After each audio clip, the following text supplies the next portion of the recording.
교실 안에서 교사가 눈여겨보는 행동들이 있습니다. 이 행동을 하는 아이들은 교사에게 또는 주변 친구들에게 예쁨과 사랑을 받을 뿐 아니라 친구 관계에서도 큰 변화를 일으킬 수 있습니다. 저만이 말씀드릴 수 있는 노하우, 꿀팁들 몇 가지 전달드리도록 하겠습니다.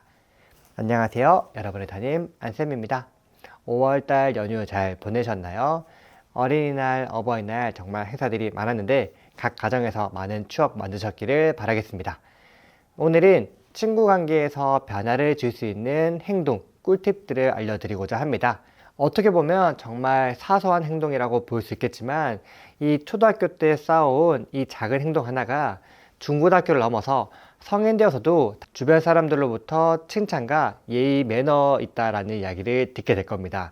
준비물 안 가져온 친구 빌려주기, 뒤에 친구 문 열어주기, 이런 것들은 너무 당연한 것들이니까 제외시키고 뻔한 이야기는 하지 않도록 하겠습니다. 첫 번째, 어떤 친구가 결석했을 때 다음날 가서 그 이유를 물어보는 것입니다. 아이가 아파서 학교에 못 왔다거나 아니면 교회 체험학습을 갔다거나 뭔가 특별한 이유나 사정이 있어서 학교를 못 온 경우가 있습니다. 하루 또는 2, 3일 만에 학교를 왔을 때 누군가에게 나에게 그 이유를 물어봐주면 이 친구는 정말 감동을 느낍니다. 실제 제가 결석한 친구들에게 많이 물어보고 저희 교실에서도 항상 빠졌을 때 이 이유 아는 친구 있냐고 물어봅니다. 그럼 두세 명 친구들은 그 이유를 알고 있고 다른 친구들은 잘 모릅니다. 그럼 알고 있는 친구들에게 되게 대단하다면서 박수를 보내고 그 다음번에 누가 결석했을 때 이유를 물어봐 줍니다. 이것이 왜 좋냐면 결석한 학생 입장에서는 사실 나에게 주는 관심 표현이거든요. 내가 학교에 빠졌는데 다음날 학교 갔을 때 아무도 나에게 그 이유를 물어보지 않는다 라고 생각하면 이 아이는 약간 속상하거나 상처받을 수도 있습니다. 내가 학교를 빠진 것조차 모를 수 있나? 라고 생각하기 때문이죠. 그러니 내가 친한 친구라면 아마 전날이든 당일이든 카톡이나 연락을 해서 알고 있을 거예요.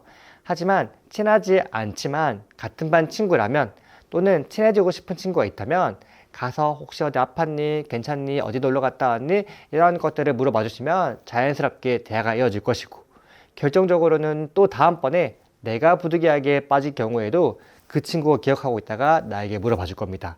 그럼 소소하게 대화를 이어가다 보면 원래 기존 갖춰 있던 친구 그룹 말고 또 1대1로 새로운 친구 관계가 형성될 수도 있습니다. 여기서 추가적으로 나아가고자 하는 친구들은 그 친구가 빠졌을 때 선생님께서 중요한 숙제나 중요한 행사나 이런 것들을 안내해 주셨을 가능성도 있습니다. 물론 알림장에 적혀 있겠지만 이런 것들을 깔끔하게 정리해서 그 친구한테 알려준다면 그 친구도 고마움을 느낄 겁니다. 예를 들어 내일 과자 파티한데 체육 시간에 뭐 하기로 했어? 우리 반 어떤 거 하기로 했어? 그러니까 너도 잊지 말고 기억해. 준비물 잘 챙겨 와야 돼. 라는 것들도 그 친구에게는 정말 고마움을 느낄 수 있습니다. 두 번째는 첫 번째와 비슷한 상황이니까 간단하게 언급하고 넘어가겠습니다.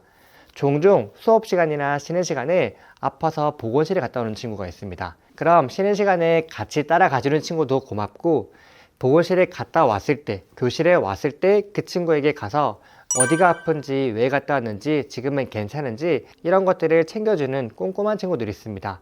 교사 눈에도 정말 예쁘게 보이는데 아픈 친구 입장에서는 얼마나 든든하겠어요.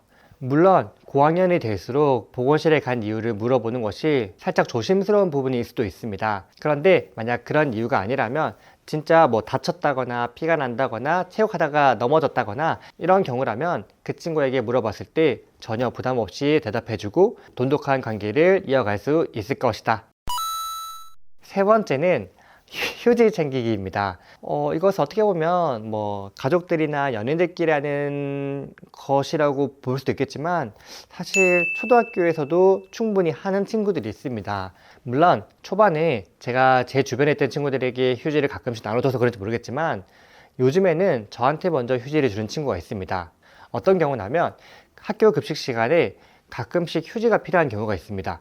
예를 들어 꼬치가 나온다거나 고 먹어야 되거나 뜯어서 먹어야 되는 경우가 있습니다. 그럼 손에 음식물이 묻는데 그럼 휴지로 닦거나 화장실에 갔다 와야 되는 경우가 있습니다.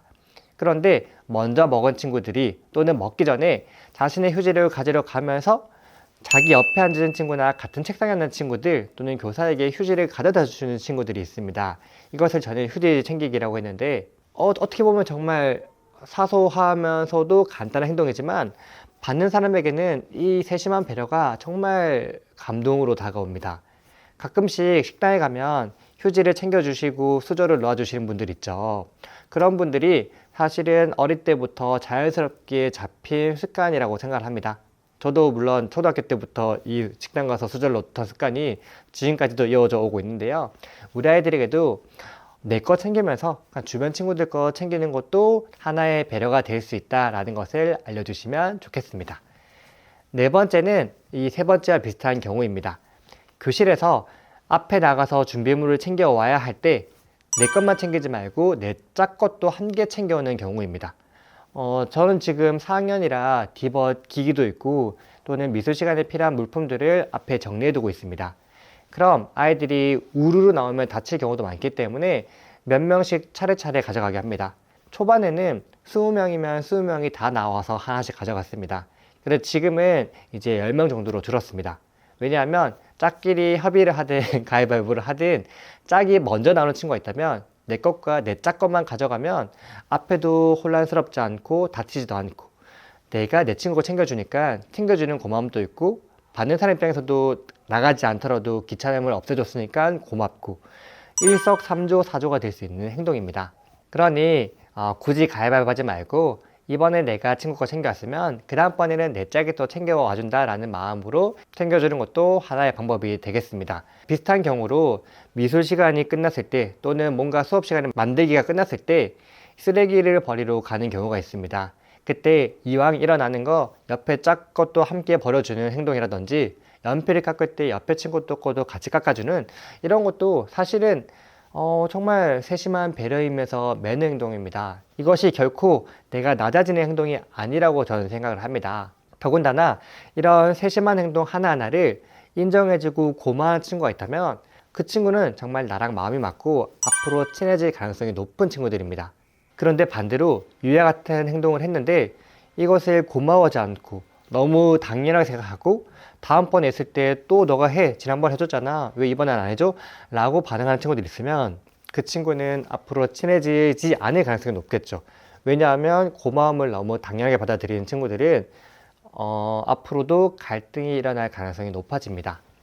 혹시 우리 자녀들 중에서 위와 같은 4, 5가지 행동을 하는 친구들이 있다면 정말 박수 보내드리고 싶고 부모님께서 먼저 모범을 보여주신 덕분이 아닐까라고 생각을 해봅니다.